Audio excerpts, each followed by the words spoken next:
नमस्कार। आप देख रहे हैं न्यूज स्केल लाइव। आज के प्रसंगवश में वरिष्ठ पत्रकार करेंगे विशेष चर्चा। कांग्रेस में आखिर ये क्या हो रहा है? मध्य प्रदेश में जिलाध्यक्षों की नियुक्ति के बाद विरोध का सिलसिला थमा नहीं। अब शिकायतें केंद्रीय नेतृत्व तक पहुंच रही है। राहुल गांधी की शिकायत सोनिया गांधी तक पहुंची है, जिसमें प्रदेश अध्यक्ष की नियुक्ति पर सवाल उठाए गए हैं। वहीं दूसरी तरफ लंबे समय से फर्जी आईएएस पकड़ा गया है, जो ठेका दिलाने के नाम पर मोटी रकम हड़प रहा था। इतना ही नहीं, कई युवतियों को गर्भवती करने का मामला भी सामने आया है। आज की इस खास चर्चा में हम इन दोनों मुद्दों पर गहराई से बात करेंगे। नमस्कार, प्रसंगस में आप सभी का स्वागत है। प्रसंगस में आज हम बात करेंगे कांग्रेस की खिलाफत होने की। दरअसल में अब तक विपक्ष तो कांग्रेस को अपने मोर्चे पे लाके खड़ा करता ही रहा है, लेकिन इस बार अब कांग्रेस में ही आपस में खींचतान की संभावना बढ़ती जा रही है। आपको ध्यान होगा कि मध्य प्रदेश और छत्तीसगढ़ में जब कांग्रेस के जिला अध्यक्षों की नियुक्ति की गई थी, उस समय छत्तीसगढ़ में तो भले कम हुआ हो, लेकिन मध्य प्रदेश में जिलाध्यक्षों की जबरदस्त जो नए जिलाध्यक्ष नियुक्त किए गए थे, उनकी खिलाफत कई जगह हुई। यहाँ तक कि जो भोपाल में कांग्रेस का जो मुख्यालय है, प्रदेश कांग्रेस कमेटी का दफ्तर, वहाँ भी कुछ लोग धरने पर बैठे थे, प्रदर्शन भी किया था, लेकिन वो मामला अभी पूर्ण रूप से शांत नहीं हुआ। इसी बीच में आंध्र प्रदेश में भी अब केंद्रीय स्तर पर खिलाफत की जानकारियां मिल रही है। दरअसल में आंध्र प्रदेश में पूर्व विधायक हैं मोहम्मद मुकीम। उन्होंने सोनिया गांधी जिन्हें कांग्रेस की हाईकमान के रूप में भी जाना जाता है, उनको एक पत्र लिखा है। पत्र लिख करके उन्होंने लोकसभा में विपक्ष के नेता यानी कि कांग्रेस के दूसरे नंबर के नेता राहुल गांधी के बारे में उन्होंने अपनी शिकायत भेजी है।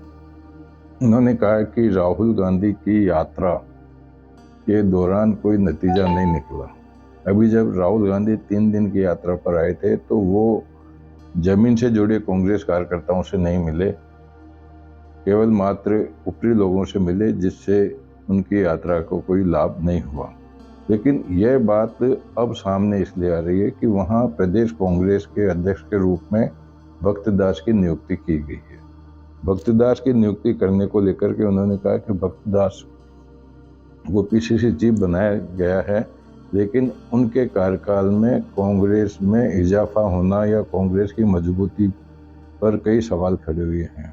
उन्होंने इतना भी कहा कि उनके क्षेत्र में ही जो उपचुनाव हुआ था, वहाँ कांग्रेस को हार मिली। साथ साथ में उन्होंने जो 2023 में जब कांग्रेस का शरद पटनायक को जब कांग्रेस का प्रदेश अध्यक्ष बनाया था, उसके लिए भी उन्होंने आपत्ति दर्ज की है। उन्होंने कहा कि जो व्यक्ति 6 बार संसद का चुनाव हार चुका हो, उसको उन्होंने वहाँ अध्यक्ष बना दिया। परिणाम ये रहा कि वहाँ भी कांग्रेस को मत नहीं मिले। कांग्रेस को मात्र 13% ही मत उस समय पर मिले। कहने की गर्ज है कि कांग्रेस में भी अब इस तरह की जो विरोधाभासी भावनाएं हैं, वो खुल करके सामने आ रही हैं, और जो बड़े बड़े नेता भी हैं, और वो कांग्रेस के खिलाफ खुलेआम अपनी बातें करने के लिए स्वतंत्र रूप से सामने आते दिखाई दे रहे हैं। हालांकि ये पत्र ही गया है, वो न तो किसी प्रकार से उन्होंने किसी प्रेस कॉन्फ्रेंस को संबोधित किया, न किसी मीडिया में किसी तरह की कोई खबर दी, लेकिन पत्र भेजने की खबर को अब सुर्खियों में लिया गया है, जिसको देखने वाली बात ही होगी कि कांग्रेस आलाकमान इस पत्र को कितनी गंभीरता से लेती है।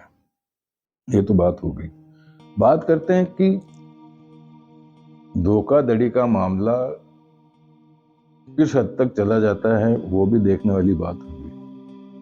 उत्तर प्रदेश के गोरखपुर में एक ऐसे आईएएस अधिकारी, फर्जी आईएएस अधिकारी को पकड़ा है, जो पिछले 3 साल से आईएएस बनकर के मध्य प्रदेश, उत्तर प्रदेश, छत्तीसगढ़ जैसे कई प्रदेशों के अंदर अपनी हुकूमत दिखाते हुए लोगों को ठग विद्या कर रहा था। दरअसल में खुद की गाड़ी के ऊपर लाल नीली लाइट वाली लगा करके घूमता था। बाकायदा उसके साथ में सिक्योरिटी चलती थी और जो उसका मकान था खुद का, जिस जगह रहता था, वहाँ भी 7-8 गाड़ियाँ हुटर वाली खड़ी रहती थी और वहाँ पर सिक्योरिटी सिस्टम भी रहता था, जिससे लोगों को लगता कि नहीं, वास्तव में ये आईएएस अधिकारी हैं। काफ़ी स्कूलों का उन्होंने निरीक्षण भी किया और उसके साथ-साथ में जहाँ-जहाँ भी वो गए, कई जगह मुख्य अतिथि बन कर के भी वो चले गए, लेकिन किसी को भनक नहीं पड़ी कि ये आईएएस असली है या फर्जी है। बात जब खुली, जब भागलपुर के अंदर एक व्यक्ति से उन्होंने 5 करोड़ रुपए ले लिए कि मैं तेरे को निर्माण कार्य का ठेका दिलवा दूंगा। जब नहीं दिला सके तो सारी बातें जब पीछे से चली तो वो सामने आई। अब नाम उनका ललित कुमार है, साथ में ही वो मुख्य उसका असली नाम गौरव सिंह है। ललित कुमार के नाम से जाने जाते थे, असली नाम। और सबसे बड़ी बात देखिए कि इसके साथ-साथ में उनको किसी तरह की कोई चिंता ही नहीं थी। उन्होंने अपने प्रभाव से, मतलब जो हाव-भाव था, रहन-सहन का तरीका था, उससे 3 युवतियों को भी अपने जाल में फँसा दिया। और उससे भी बड़ी बात है कि तीनों युवतियाँ अभी गर्भवती है। ये बयान उन्होंने खुद ने पुलिस को दिया है। अब वो गोरखपुर पुलिस के शिकंजे में आ गए हैं, जिसके बाद में कई करोड़ों रुपए की ठगी करने के मामले उनके सामने आ रहे हैं। कहने की गर्ज है कि किसी समय में नटवर लाल को जाना जाता था कि नटवर लाल धोखाधड़ी का मास्टर है। मतलब कोई धोखाधड़ी छोटी-मोटी भी करता है तो उसको कहते थे नटवर लाल है। लेकिन अब तो कई नटवर लाल हो गए। किस-किस नटवर लाल को कौन कब पकड़ेगा, ये सारी चीज़ें हैं। तो इससे हमें भी सबक लेना चाहिए कि अगर कोई आदमी आपको संदिग्ध रूप से अधिकारी बनता हुआ दिखाई दे रहा हो, तो उस पे शंका अवश्य करें। उस पे पूर्ण रूप से उसको अधिकारी नहीं मानें। शंका होने पर अपने शंका को दूसरों से भी शेयर करें, ताकि दूध का दूध और पानी का पानी, मतलब सच्चाई सामने हो सके। कहीं ऐसा नहीं हो कि जो सच्चा अधिकारी हो उसको अपन शंका के घेरे में ले लें। आज के प्रसंग में उसको यहीं विराम करते हैं। कल फिर किसी प्रसंग के साथ मैं आपके सामने उपस्थित हूँगा। तब तक के लिए नमस्कार।